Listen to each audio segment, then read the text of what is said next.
Bien, buenas noches. Bueno, el día de hoy cambiamos un poquito la modalidad, pero la idea es, y como les dije, les voy a estar subiendo el video apenas termine. De igual forma, quisiera decirles que ahora también apenas termine, voy a subir las instrucciones que lo tenía pendiente de el análisis de discurso, que es la asignación que tenemos pendiente, y pues también del taller para que se vayan organizando. Vean que ya nos faltan 2 semanas en realidad de clases para iniciar con el taller. Y recuerden, muy importante para el primer grupo, que hay una fecha en específico cuando me tienen que enviar un documento con la planeación que tienen para efectos del taller. Ese documento tiene un porcentaje en la evaluación. Esos son dos elementos que quería comentarles. Ustedes vieron que con el correo que les envié 2 correos el día de hoy. Uno también eran algunos documentos, uno de la revista de Relaciones Internacionales. Ustedes vieron que es de 1980, de un artículo por don Gonzalo Facio, que habla un poquito sobre esa visión y podemos darle una perspectiva histórica de la política exterior de Costa Rica. Y luego hay tres, si no me falla la memoria, sí, creo que hay tres artículos, propiamente ponencias para el Estado de la región, que han sido elaboradas por la Escuela de Relaciones Internacionales. Por eso podrán ver que hay nombres allí de personas que ustedes probablemente conozcan. Porque pues la escuela, para los que no saben, por lo general todos los años colabora también con el programa del Estado de la Nación en la parte fundamentalmente de análisis de política exterior para darle un seguimiento a la política exterior. Entonces, por si gustan revisarlo, podrán ver que es de las últimas administraciones. Incluso si ustedes ingresan al sitio del Estado de la Nación, perdón, podrán ver que y digitan en el buscador en la sección que se llaman investigaciones o algo así, más o menos, en la parte superior de la página principal. Podrán ver si digitan política exterior que hay una gran cantidad de estudios sobre política exterior, todos de Costa Rica, algunos de Centroamérica, por aquello de que alguno o alguna esté interesado sobre esos temas. Eso aparte y un elemento más, recuerden, yo les lo dije en el correo, pero por favor seamos puntuales la próxima semana para efectos de la conferencia, 6:40 en el aula de la Biblioteca de Relaciones Internacionales. Y como les dije, si entran por la parte del cajero del Banco de Costa Rica, suben las graditas, allí van a ver que se encuentra el aula. Hay una puerta como color verde, un color gris oscuro, un gris así muy oscuro, allí la van a ver, allí es el aula y pues allí yo igual voy a estar esperándoles. 6:40, por favor. Listo, eso fundamentalmente. El día de hoy, para esta sesión, vamos a seguir con los otros tres modelos, de los muchos modelos de análisis de política exterior, que yo creo que si ustedes vieron en uno de los documentos que teníamos, que es un libro muy bueno sobre análisis de política exterior, que solo leyeron el capítulo 5, que era sobre el modelo organizacional y sobre el modelo burocrático, que son dos modelos que básicamente se enfocan más en los temas institucionales o institución. Eh, yo les aconsejo que revisen el libro, está bastante bueno. Entonces vamos a darle seguimiento, como les digo, a ese tema. Y entonces para hoy tenemos modelo burocrático, modelo organizacional, y vamos a revisar un poquito la propuesta por parte de Rosno, que pudimos haberla revisado la semana anterior cuando empezamos a ver propiamente los modelos. Y ahorita les digo por qué la vemos hasta hoy. Y en parte yo les comenté en la clase anterior que la idea era contraponer un poco el modelo de actor racional frente a los modelos psicológicos, que podríamos ubicarlos tal vez si tenemos un espectro, ¿verdad? En dos extremos de ese espectro. Uno que menciona que las decisiones son racionales, donde el actor trata de maximizar ganancias, minimizar riesgos, siempre buscando la opción más satisfactoria. Y por otro lado, los modelos psicológicos, que lo que nos plantean es básicamente que las emociones, las percepciones, los sentimientos, las ideas, las creencias tienen un papel fundamental en la toma de decisiones. Elementos importantes de estos modelos, si ustedes los ven, es que se enfocan en actores, y también esa es una de las razones por las cuales los vimos la semana anterior. Esta semana entonces estamos viendo modelos que ya se alejan propiamente del actor, no es que lo ignoran, sino que se alejan de ese nivel de enfocado, de ese nivel de análisis enfocado en el actor, y se acerca más a al tema del contexto, las estructuras, los procesos, el tema más sistémico, por decirlo de alguna forma, en el análisis de la política exterior. La presentación voy a tratar de que sea breve. ¿Por qué? Porque lo que me interesa es ver los elementos fundamentales del modelo para que ustedes tengan como esa parte conceptual que de todas formas ya la tienen porque hicieron las lecturas. Porque la clase de hoy, a propósito de que es más corta, lo que quiero es que con el tiempo restante y tal vez un poquito más que van a necesitar, hagan un pequeño foro de 2 preguntas muy sencillas si hicieron las lecturas que les voy a plantear al final de la presentación. Entonces vamos a ver la presentación. Este de acá. Bien, como les dije, es una presentación cortita, creo que pueden ser unos 20 minutos para no, con los elementos básicos de la misma. Vamos a ver. Ok, entonces, alternativas al modelo de actor racional. Ya habíamos visto que este modelo de actor racional es un modelo que tiene sus limitantes en la medida que los tomadores de decisión no tienen toda la información y pues necesitan de ciertos recursos o tratan de disminuir la incertidumbre con ciertas estrategias para filtrar y tomar decisiones. Ya hice la introducción.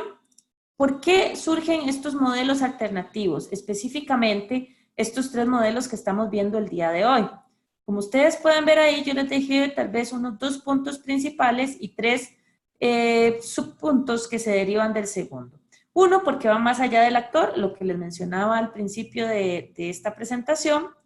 Y porque los tomadores de decisión están inmersos en instituciones, en procesos, en colectivos, en elementos o situaciones burocráticas, donde se deben seguir ciertos pasos y donde hay una competencia también por el poder a nivel colectivo.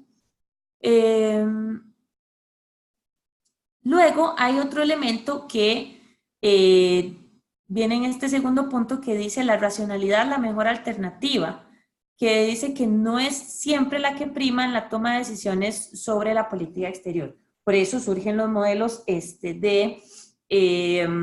psicológicos también, que ven el tema de las emociones, las creencias, pero también aquí, como estamos hablando de estructuras, como estamos hablando de procesos colectivos o grupos, los contextos son importantes a la hora de analizar la toma de decisión. Y hay 3 elementos allí importantes. ¿Cuál es la imagen? ¿Cuál es la presión de los grupos? Y cuáles son los procesos y las formas tradicionales de implementar la política. Con el tema de la imagen, ¿a qué hace referencia esto? Que muchas veces los tomadores de decisiones en realidad pueden tomar decisiones basadas en sus creencias, en sentimientos, en emociones, pero por ejemplo hay elementos externos como considerar cuál es el contexto y como ustedes pudieron ver en algunos de los casos de estudio que se planteaban en el libro, si se viene saliendo de una elección, de un proceso de elección en un sistema presidencialista y dependiendo de cómo fue la elección, si por un amplio margen o bien muy estrecha, y se tienen que tomar decisiones relativamente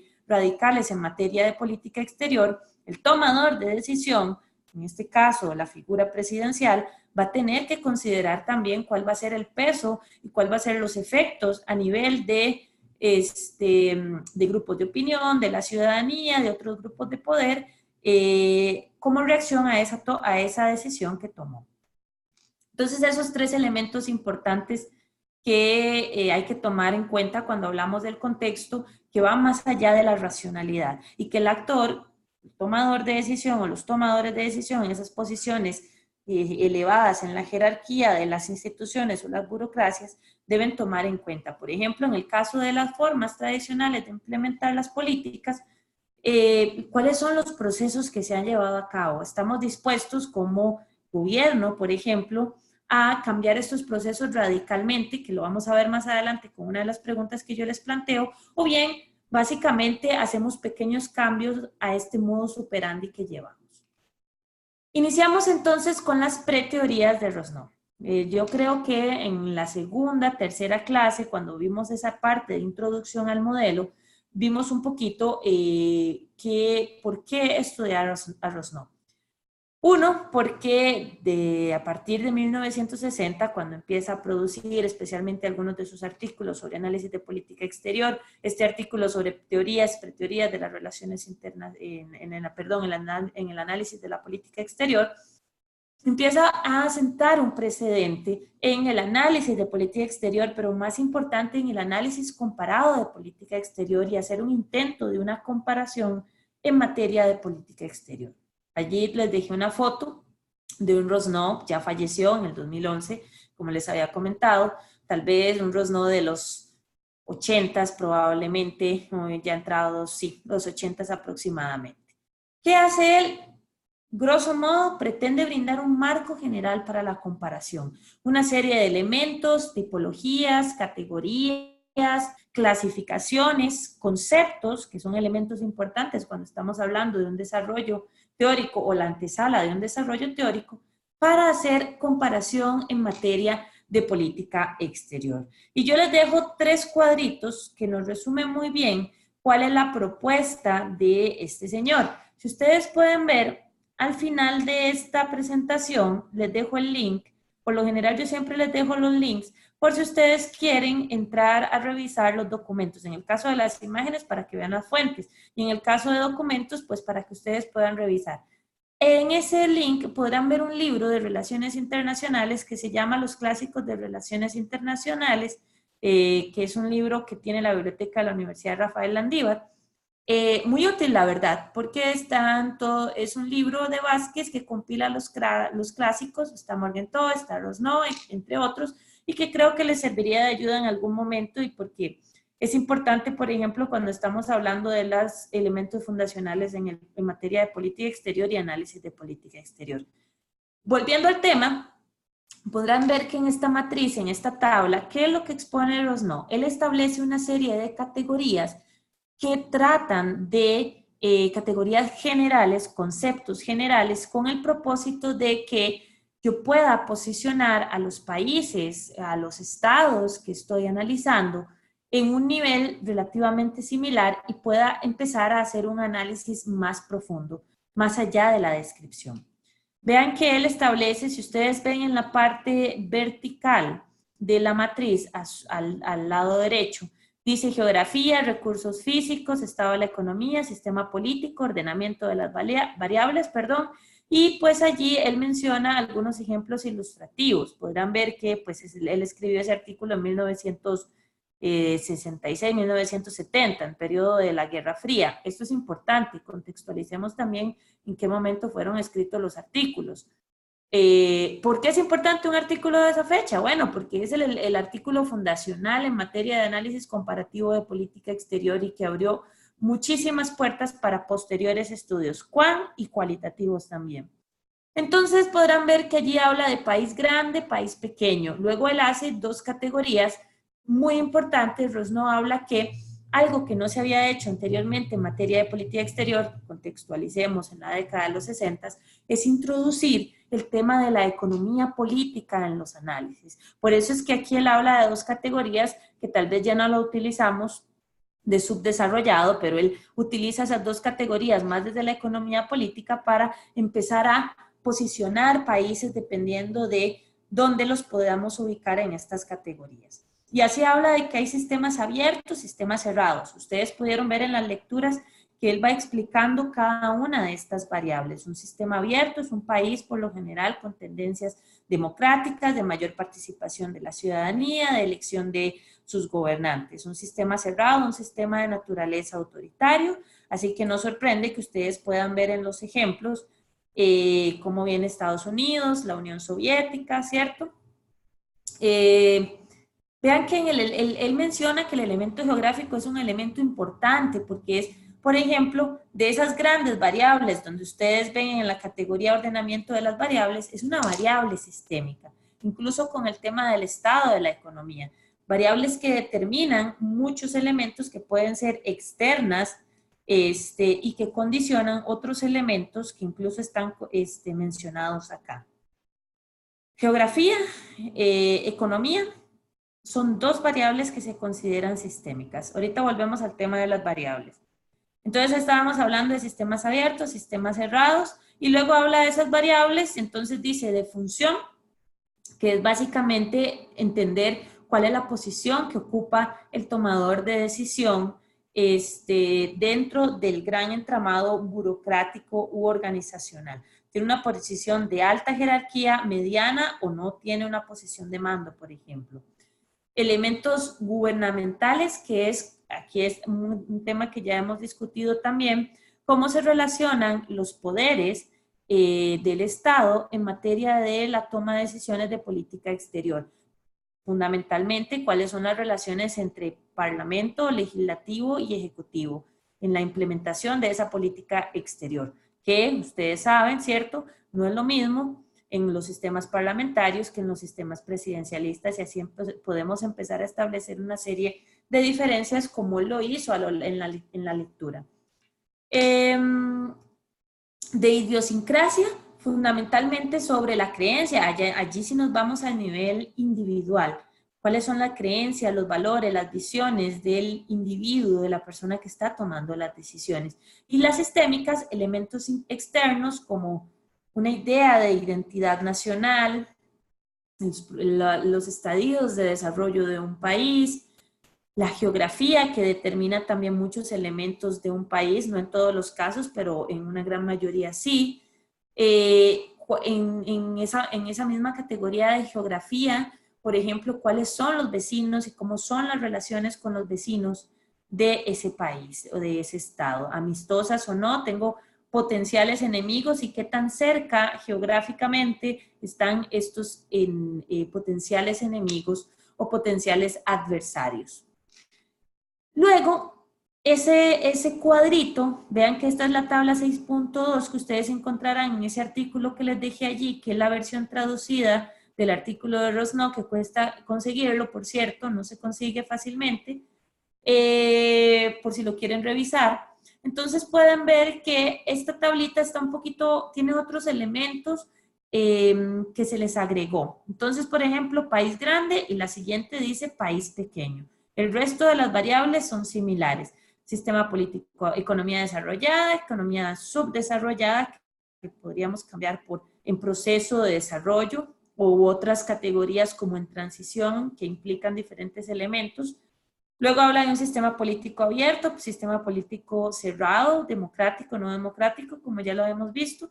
Penetrado o no penetrado. ¿Qué significa esto? Y esto es un elemento muy importante, por lo cual Rosno también es muy válido, muy pertinente de estudiar cuando analizamos los modelos de análisis de política exterior. Penetrado fundamentalmente lo que dice es si hay una influencia de instituciones o entes externos al país. Y qué tanta influencia tienen estas instituciones y qué tanto inciden en la toma de decisiones. Recuerden que esto se escribió en los 60, a finales de los 60, y la literatura sobre interdependencia compleja, transnacionalismo, todo el tema de la globalización viene a posteriori. Aquí lo que quiero es que ustedes vayan sacando sus conclusiones sobre cuál es el precedente que sientan estas categorías para el análisis en materia de relaciones internacionales, uno, y fundamentalmente de política exterior. Entonces aquí lo que habla también es de esa incidencia y de esa, ¿cómo podríamos decirlo? Posibilidad del país de ser influenciado o no. Claro, las categorías son muy radicales en la medida que dice sí o no, y no hay un punto intermedio, pero bueno, esos son los elementos metodológicos problemáticos cuando se crean modelos, ¿no? Que si empezáramos a ver todas las realidades posibles, pues nuestros modelos y propuestas se vuelven sumamente complejas.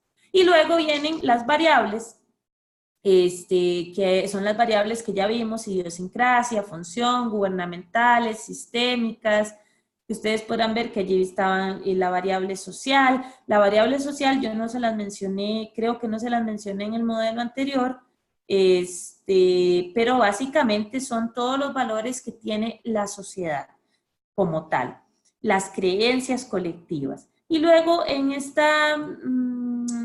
estas celdas del medio, donde dice área de posición, área de recursos humanos, otras áreas, más o menos si lo pueden leer por allí, es básicamente la tangibilidad o intangibilidad de los medios y los fines para la toma de decisiones, que no vamos a entrar en mucho detalle allí. Y luego lo mismo se aplica para los países pequeños. Entonces, ¿qué hace Rosno con esta preteoría? Uno, se llama preteoría porque él mismo en el artículo dice que no pretende establecer propiamente un modelo definido en el que estas categorías traten de explicar todas las realidades. Pero lo que sí él quiere hacer, y esto es muy importante, es establecer un precedente, un background que posibilite profundizar en el análisis en la comparación efectiva de políticas exteriores y que su propósito en ese momento era el tema de la generalización. A partir de allí, en los 60, los 70, fue un periodo muy prolífico en estudios cuantitativos que utilizaban estas variables. Que también Rosno lo que quería era establecer relaciones de causalidad profundas, donde la política exterior, recuerden, tenemos variables dependientes, variables independientes en las relaciones de causalidad, en donde la política exterior era básicamente una variable dependiente, y creo que en algún momento habíamos hablado de ese tema en otra clase, y donde todas estas variables que vimos antes, que acabamos de ver, sistémicas, sociales, de función, de gobierno, etcétera, son las variables independientes que van a determinar a esa política exterior. Hay otro concepto, y que venía en una de las lecturas que también les dejé, que era una lectura también más o menos de 1980, que habla del tema de la adaptación. ¿Por qué adaptación? Porque ese es otro escrito de Rosno. Él lo que habla y lo que dice es que los estados, y él sigue hablando de los estados, son organismos que tratan de adaptarse a todas esas variables que son independientes y que inciden en cómo la política exterior va a desarrollarse. Entonces concibe al Estado como un organismo que se puede adaptar y puede ser positivo o puede ser negativo. Allí no vamos a entrar en materia porque tenemos que seguir. El segundo modelo que vemos el día de hoy, que también se aleja de esos análisis individualistas y volvemos a un análisis más basado en las instituciones y en los colectivos, es el modelo burocrático. Vean que allí yo les dejé una noticia, que es una noticia de finales del año anterior, pero a propósito de lo que ha venido sucediendo con todo el tema de Medio Oriente y todo el tema de cuál ha sido la política exterior de Trump en esta región del mundo. Y esa fue la renuncia del secretario de Defensa, Jim Mattis, en diciembre del año anterior, que hizo oficial su retirada en febrero de este año. Y vean que allí dice, por diferencias con Trump. Y si uno sigue leyendo, un poquito, pues venía el tema de que lo que dice Jim Mattis es que en realidad Trump debe buscarse una persona que esté más alineada con sus visiones sobre el mundo. Ahorita volvemos a esta noticia. Ahorita volvemos a esa noticia y vamos a ver por qué la estamos poniendo allí. Entonces, este modelo burocrático, tanto el modelo burocrático como el modelo organizacional, que yo sé que en algún momento alguien me consultó que cuál era la diferencia. Bueno, la diferencia es en qué elementos se centran el modelo de las instituciones o las burocracias. Mientras el burocrático se centra en esa competencia o juego de poder por los diferentes grupos o las diferentes burocracias, dentro de un mismo gobierno, que sería una gran burocracia, por ejemplo, o dentro de una misma organización internacional, ¿cierto? Que podríamos considerarlo una gran burocracia, porque ya aquí podemos ir trasladando el modelo a diferentes niveles de análisis, no solo dejarlo en el nivel estatal. El modelo organizacional lo que hace es que va dentro de la burocracia y empieza a analizar cuáles son los procesos que se dan en la toma de decisiones y cuál es el modo en que las decisiones son tomadas, las costumbres o las formas. Entonces, en el caso del modelo burocrático se habla que también a veces es llamado modelo gubernamental. Yo preferiría dejarle modelo burocrático en la medida que nos permite ver diferentes,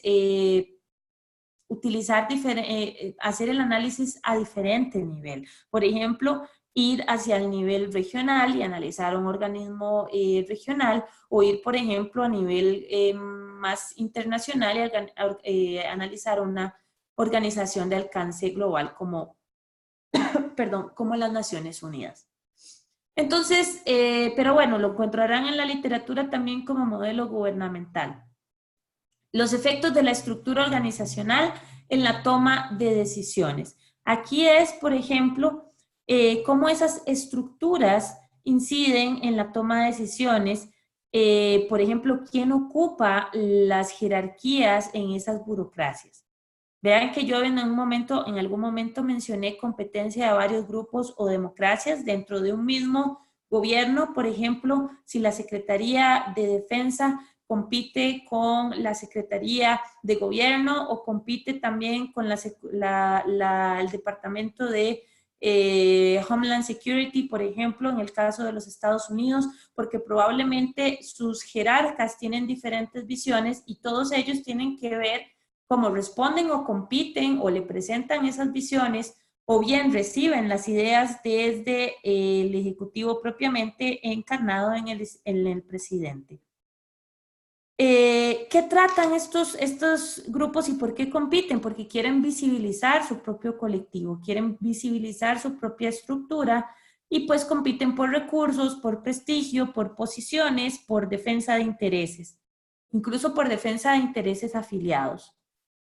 Estos grupos, y aquí volvemos al tema de que cómo se limita ese modelo de actor racional, filtran la información, la ajustan a su realidad y la presentan al tomador de decisión. Podríamos decir, en otras palabras, que estos grupos tienen su propio discurso sobre los diferentes fenómenos que afectan a un país. Es decir, el tema de la guerra comercial con China evidentemente no es solo un tema comercial. Allí tiene que ver un tema hacendario, un tema del Departamento de Comercio, un tema del Departamento de Estado, etc. La perspectiva de quien toma la decisión cambia según el colectivo. Es decir, y aquí es algo muy importante que venían dos ejemplos muy curiosos sobre el tema de Medio Oriente, en el caso de, si no me falla la memoria, Ariel Sharon, cuando ocupó diferentes posiciones en el gobierno. Es decir, no es lo mismo que yo defienda una secretaría o un ministerio que luego yo, presidente o presidenta o primer ministro o primera ministra, evidentemente tengo que cambiar mi discurso porque mis intereses ya no es solo la defensa de la secretaría o los intereses de la Secretaría de Estado o del Ministerio de Relaciones Exteriores, sino es un interés más general. Y en otras palabras, el discurso cambia según la posición que yo ocupe. Y luego se forman coaliciones. Si hay competencia por el poder, por reconocimiento, por estatus, evidentemente se van a formar coaliciones. Y como en todo juego de poder, hay ganancias relativas, raramente absolutas. Y hay perdedores, ganadores que probablemente quede en una posición de pérdida en la medida que las ganancias que tuvieron en realidad no son tan representativas. Volvemos al tema de las ganancias relativas. Y puede llevar a una fragmentación en la toma de decisiones cuando los grupos compiten por intereses muy dispares y no hay un consenso, y aquí es muy importante en este modelo también burocrático, que hayan consensos o acuerdos. sobre cuáles son las decisiones que se van a tomar en materia de política exterior. Por ejemplo, a nivel de los parlamentos, de los congresos, o del legislativo, si lo ponemos en términos generales, cuáles son los grupos, especialmente en los países grandes, probablemente donde las discusiones probablemente, dependiendo de cuál sea el tema, son incluso más intensas, cuáles son los grupos y cuáles son las posiciones y afinidades de estos grupos. Que aquí sabemos, por ejemplo, que en temas de Venezuela hay ciertas afinidades en la Asamblea Legislativa y que eso pues fragmenta un poco cuáles son las decisiones que se tomen cuando se están hablando temas de política exterior a nivel de la Asamblea Legislativa. Bueno, ¿por qué esta noticia? Porque básicamente se está hablando, para contextualizar un poquito, del secretario de Defensa que por un tema de diferentes visiones con la cabeza del Ejecutivo, en este caso Donald Trump, decide que renunciar, en la medida que hay una competencia por visiones y pues si había también un problema de visión con el presidente, también eso genera podríamos empezar no a sospechar, porque de hecho ha habido varias renuncias de diferentes jerarcas de las diferentes secretarías de los Estados Unidos, pero allí hay una competencia por visiones, por cuáles son las imágenes y cuáles son los intereses, en este caso de la Secretaría de Defensa, que tenía un discurso muy definido, especialmente el secretario Mattis en ese momento, sobre mantener las tropas en Siria, y Trump que pues dejó claro que ya no iba a mantener las tropas en Siria, y no solo era el tema de Siria, sino por ejemplo el tema también de Afganistán, que Trump también había mencionado el tema de la retirada. Y pues eso entonces genera que podamos ver cómo a nivel de una gran burocracia como es los Estados Unidos, esa fragmentación en las diferentes subburocracias, la competencia por el poder y cómo están alineados estos grupos y cuáles son sus intereses. Modelo burocrático. Tercer modelo, el organizacional. Dijimos que el modelo burocrático lo que ve es cómo estas estructuras burocráticas o colectivos o grupos compiten. Tratan de visibilizar, tratan de filtrar la información y dar la visión al tomador de decisión sobre cuál tiene que ser el camino a seguir. Modelo organizacional, ya lo que hacemos es que no vemos solo los grupos, sino vemos dentro de los grupos y vemos cómo se toman las decisiones, cuáles son los pasos, cuáles son los procesos, quiénes interfieren en la toma de decisiones a nivel de ese colectivo. Y si ustedes pueden ver, allí les dejé tal vez algunos bullet points que nos pueden servir de guía. Procesos dentro de las instituciones, es lo que yo les acaba de mencionar. Procesos operativos estandarizados, que venía allí la palabra en la lectura, que básicamente son, podríamos decir, protocolos o mecanismos que ya se han establecido para tomar decisiones. Decisiones a largo plazo, ya ahorita voy a leer varias acá: menor incertidumbre, replicación, incrementalismo. Este modelo organizacional no es un modelo que está hecho para actuar en casos de crisis. En casos de crisis, este modelo no sirve en la medida que, digamos, allí sí podríamos decir que el modelo se falsea totalmente, porque es un modelo que ve a largo plazo, donde hay elementos, por ejemplo, donde elaboración de presupuestos, donde ciertas políticas exteriores que han sido constantes a lo largo del tiempo, especialmente cuando las relaciones han sido muy cordiales o muy tensas, sí se pueden analizar. Pero ¿qué necesito? Un elemento que necesito muy importante para analizar este modelo: largo plazo, donde la incertidumbre sea baja, donde yo pueda hacer predicciones y donde se hayan establecido con base en experiencias previas, que pueden ser gestiones previas, que pueden ser casos previos, procedimientos. Por eso se habla de procesos operativos estandarizados. ¿Cómo actúo en determinada comisión si la historia de las relaciones bilaterales entre país X y país Z han sido extremadamente cordiales? El cambio no debe ser mucho según el modelo. Pero bueno, eso nunca está definido en la medida que hay que ver también quién llegó a la administración y cuáles son las visiones que se tienen. Pero por lo general también los estados en una forma de accionar lo que hacen es tratar de seguir esos patrones de conducta. No son las respuestas a crisis, que eso era lo que les decía, replicación, trato de seguir procesos anteriores, incrementalismo. ¿Qué hago? Si los procesos han funcionado de alguna otra forma, podríamos decir ceteris paribus, es decir, lo demás se va manteniendo, no es un contexto de crisis, ¿qué haría yo? Hago cambios relativamente graduales a ese fenómeno, a esa relación, a ese evento. Vean que no es casualidad, no sé si lo pueden interpretar de esa forma, pero mi intención era que ustedes ven allí que está la imagen de los últimos 3 presidentes de Costa Rica y pues esas últimas 3 administraciones, cuál ha sido la constante en el caso de Nicaragua.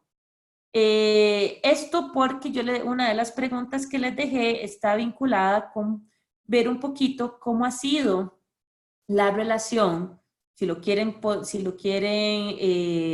enfocar de esa forma, de las 3 últimas administraciones en Costa Rica en materia de política exterior en términos generales o bien con relación o relacionado a Nicaragua. Ahorita vamos a ver bien la pregunta, pero allí no voy a dar más comentarios en la medida que me interesa que ustedes pues puedan ver si el modelo es aplicable o no. ¿Cuál modelo? Pues este modelo que estamos analizando ahorita, que es el modelo organizacional. Recuerden, largo plazo, baja incertidumbre, procedimientos establecidos, que haya capacidad de replicar.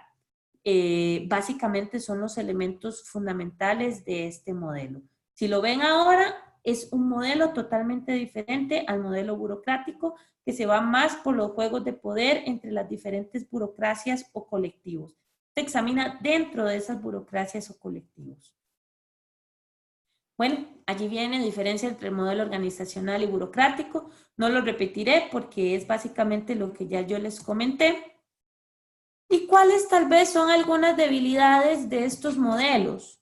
Que es importante, así como las teorías, especialmente en el área de ciencias sociales, pues ven algunas formas o nos permiten ver algunas formas de la realidad, pero no podemos generalizar en la medida que las realidades son más complejas y pues hay teorías que evidentemente no pueden alcanzar ese nivel de abstracción y explicar todas las realidades en todas sus dimensiones, en todas sus facetas, con todas sus excepciones, que las teorías tienen que buscar también explicar o prever las excepciones.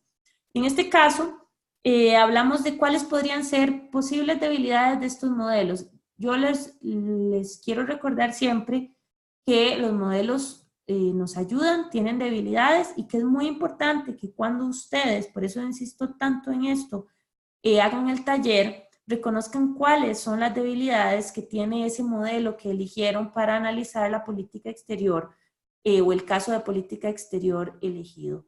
¿Por qué? Porque eso me permite a mí saber qué tanto conocen el modelo, qué tanto conocen las limitaciones del modelo y qué tanto se puede, cuál es el alcance del modelo en el caso en específico que ustedes están analizando. Esos son elementos metodológicos que le brindan rigurosidad al análisis que ustedes están haciendo, como analistas pues serios que son. Entonces, en el caso de Rosnow, era un modelo que también se enfocó y dio origen a muchos estudios cuantitativos en ese afán de establecer relaciones de causalidad y los pesos relativos de las variables. Y lo que quería era básicamente generalizar, comparar para generalizar. Era básicamente lo que Rosnow pues estaba proponiendo. Habían debilidades en ese abordaje porque, ¿cómo podríamos decir? En ese conjunto de variables que son bastante útiles y que las podríamos utilizar en un análisis de política exterior, ¿por qué no tomar esa matriz, actualizarla y empezar a hacer un análisis a partir de esa matriz? Podríamos tener elementos interesantes. Pero ¿cómo determinar cuál variable tiene más peso? Allí ya empieza un proceso que es complicado porque yo tengo que establecer cuáles son los parámetros y las variables tienen un peso relativo, porque no todos los contextos y realidades de los estados, vea que aquí vuelvo a hablar de estados, son las mismas.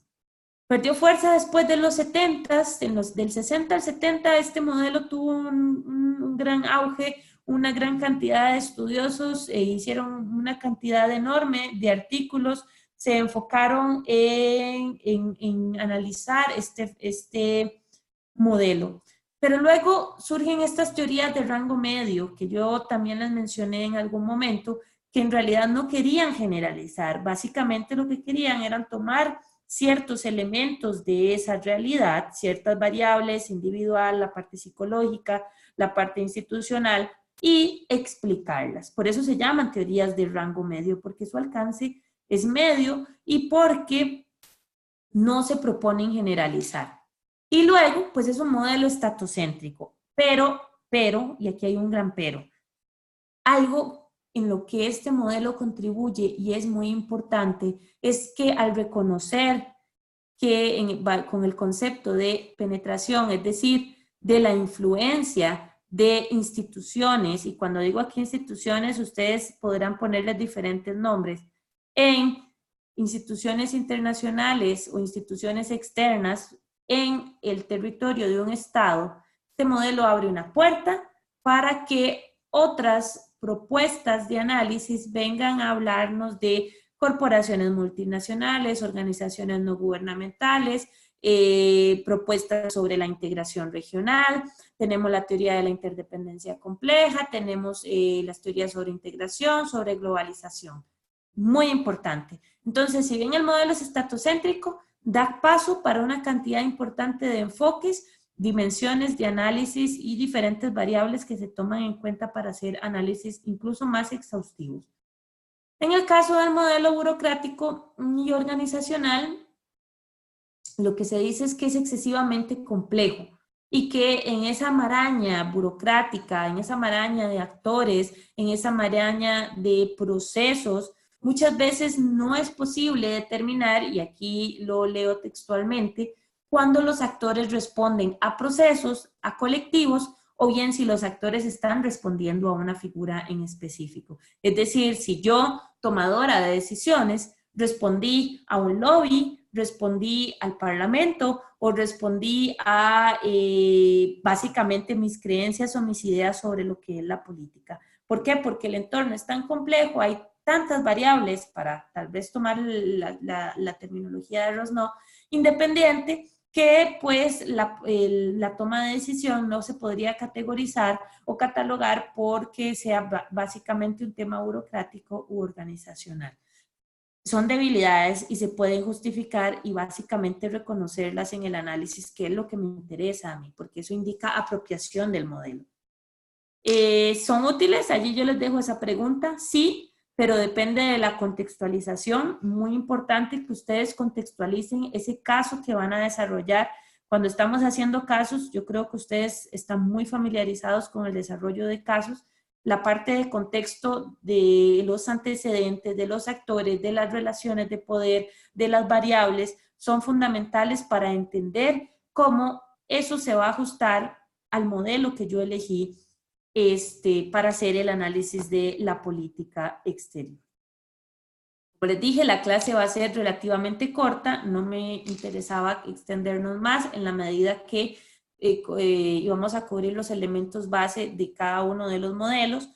Y lo que me interesa es que entonces hagamos esta pequeña actividad, que no creo que les tome muchísimo tiempo. Si hicieron las lecturas y hacen un pequeño repaso allí en internet de algunos elementos, no les tomará mucho tiempo. Yo voy a habilitar un foro hoy antes de medianoche, un pequeño foro en la sesión, en esta sesión, que esta sería la sesión número 6, si no me falla la memoria. Pero ustedes lo van a ver allí, no me acuerdo si esta es la sesión número 6, ahorita lo reviso. Pero van a ver allí que hay un foro habilitado y si ustedes van siguiendo el programa, que es en la sesión respectiva para el día de hoy. Entonces, ¿qué es lo que van a hacer? Leo aquí textualmente, deberán analizar las siguientes 2 preguntas y responder con una intervención que no sea mayor a 300 palabras, nada extenso, por favor. Lo anterior con base en la clase y las lecturas asignadas. 2 elementos que necesito que respondan.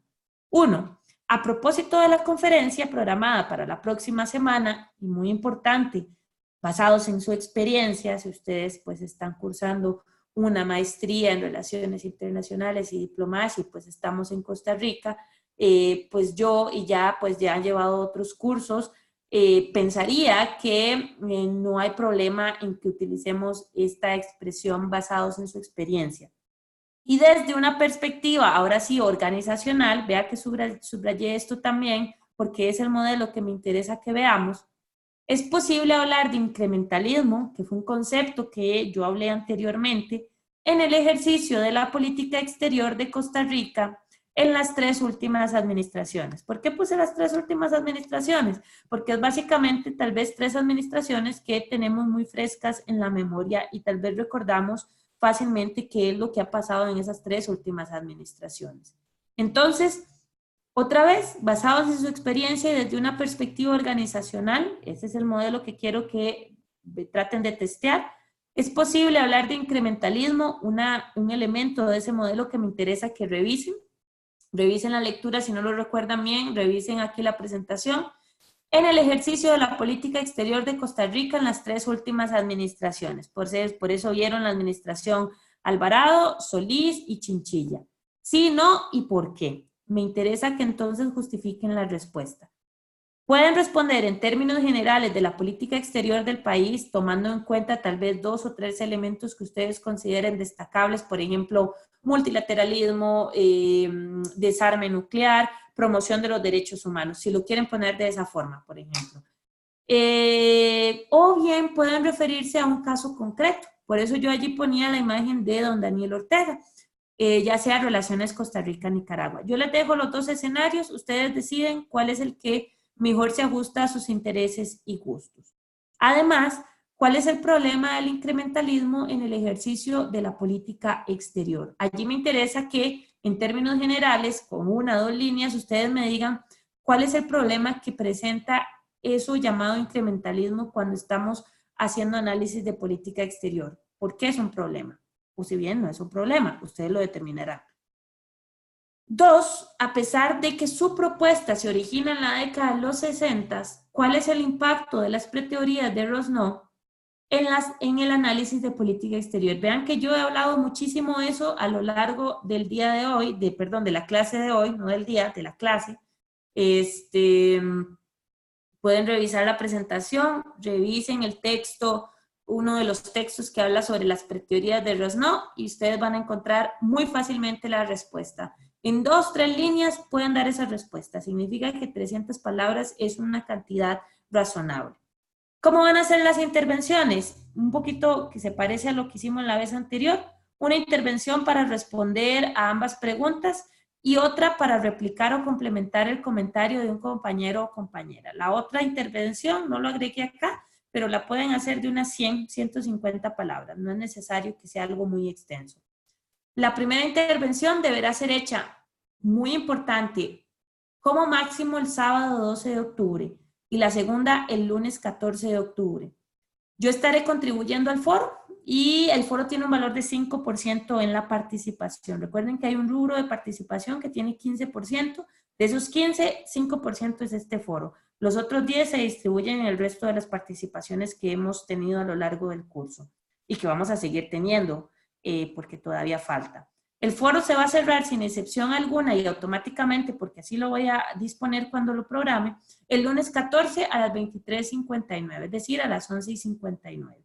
Y yo voy a tomar en cuenta que las intervenciones se hagan en las fechas que estoy indicando, por favor, para efectos de la evaluación. Y bueno, allí de que el video sea corto, creo que todavía sigue siendo corto, no unos 40 minutos de una clase programada para el día de hoy.